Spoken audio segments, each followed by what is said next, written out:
Hey guys, Dual King back again with my latest deck profile. I'm kind of bringing back the agents, I guess. There's been a lot of new cards released since the agents were hit in the ban list, and a lot of reprints. So the agents, to me, I guess right now are still a pretty good deck. They probably don't compete with Dino-rabbit and Chaos Dragons of the day, but they're pretty good and they could beat most decks, and I've actually been doing pretty good with them on DualNet and testing around with friends and stuff.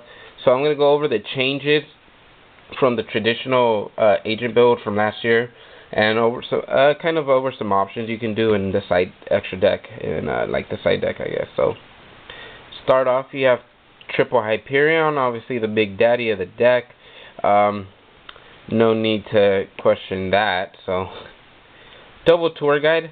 This is not a chaos build, but let me go over the tour guide before you guys say, oh, this guy tour guides, whatever. Tour guides are good in this deck because with Hyperion, all you do is banish.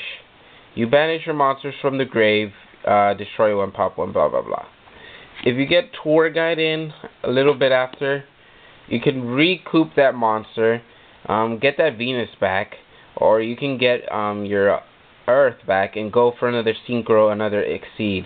You know, with Shine Balls, you could even go into another Gotchi. So that's the real reason why Tour Guide's in there, because of that Levier play, and it could cause some stall like Zen mains if you do not draw into your better cards. So Tour Guide always has its advantages in this deck. One Christia, I don't like two because it's easy to special summon, yes, but once you have one out or they destroy one, it's kind of hard to get the other one out, and I don't like having to top deck back into Christia, because usually they already know what I'm gonna do. So Christia at 1 for now. I like 2 Light Ray Daedalus because you can stall with this card. You can have this card in your hand, and since there's a lot of light monsters that go into the grave, you just hold one on into your hand, keep it, and if they, you could, if you even have 2, you could go into Big Eye or whatever. But usually what you want to do is pop that one after they destroy your Hyperion or something, and then you always have that set. But it helps well because if you're running the Sanctuaries in the sky, you can destroy the Sanctuary and 2 cards on your opponent's side of the field. So that's a great little trick right there. 1 Earth. With only 1 Earth, you have to add a lot of draw power to this deck.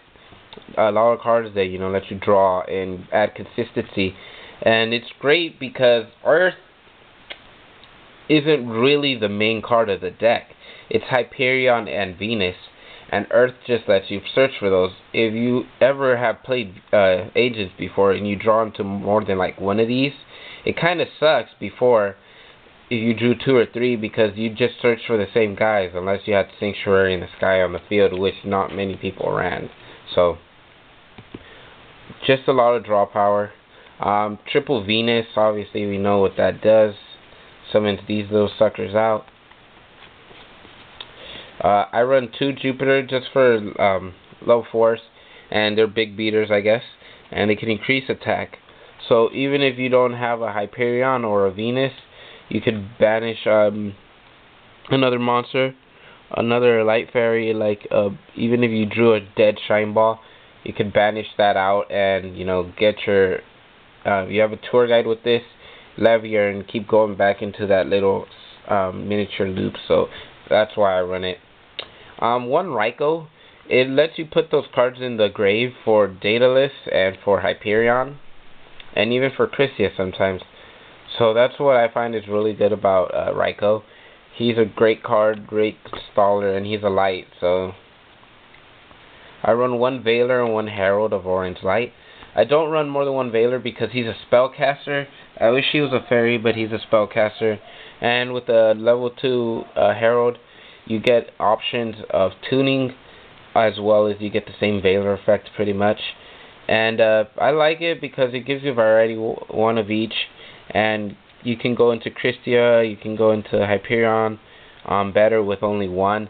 You could run more, But that's like side decking. That's your options on that. So whatever you feel you're playing. One honest, mandatory in agents, and one Sangan, just to search for your either your Earth or your tour guides, Raikou if you know you need it. You can't search Venus or your bigger monsters, obviously, but it helps slim down the deck a little bit and get those monsters out.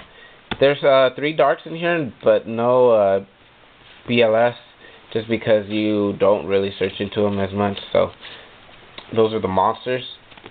For spells, we got 1 Sanctuary, because if you draw into it with Earth or Hyperion or any others, it's just a huge +1. I love this card, and you take no damage. So with the battle, so that's great. I love that option. What cards from the sky?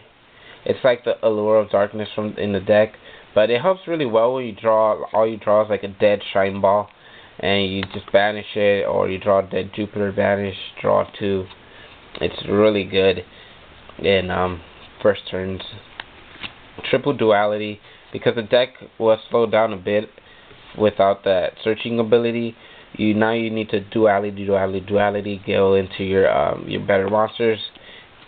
Hope for a Venus or a Hyperion or Mirror Force whenever you need it, what you need. So triple duality. Double MST, I love this. I might run 3 just in case. Book of Moon, Dark Hole, Heavy Storm, and Monster Reborn.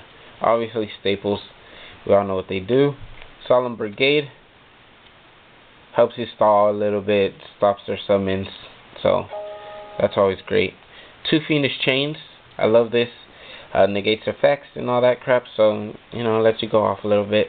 If you're playing Dark Worlds and decks like that, obviously side those out for other cards. So Compulse, Mirror, and Torrential. These 2 I guess are kind of staples. I like Compulse because it lets you pop monsters that they like. If they Veiler your tour guide, you could Compulse it, or you could Compulse their stronger monsters. So I guess some options you can do are you can run more of a Chaos Engine build with like Plague Spreaders and stuff like that. Put in at BLS. You could run more of a style where you do Forbidden Chalice, Lances to protect your monsters and catch them off guard a little bit. You can take out the cards and you can take out stuff like this. You could put Valhalla. You could put Call of the Haunted so you can go off again. Or if they make you stop you from going off. This is pretty solid build. I've been winning most games with it. Obviously the bigger, stronger like Dino-rabbits, Chaos Dragons are really hard to beat, but let's go over the extra deck. Chimera Tech, when you sight in a lot of Cyber Dragon build and stuff, especially against those super fast decks. You want to pop a Cyber Dragon, and it even helps you exceed sometimes. So Chimera Tech can be good in a couple aspects there.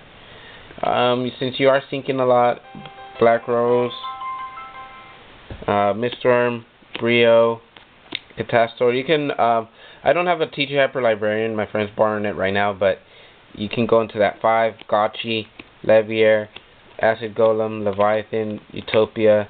If you can sight in Mind Control or however you want. Tentempo and Wind Up Zenmains. The only cards missing right now are Stardust and maybe a Scrap Dragon, depending on how you play. But the extra deck's really up to you. So tell me what you guys think on the build. It's 41 cards. It's pretty standard. If anything, I might switch a couple cards, but depending on what tournament I'm in. So thanks guys for watching. And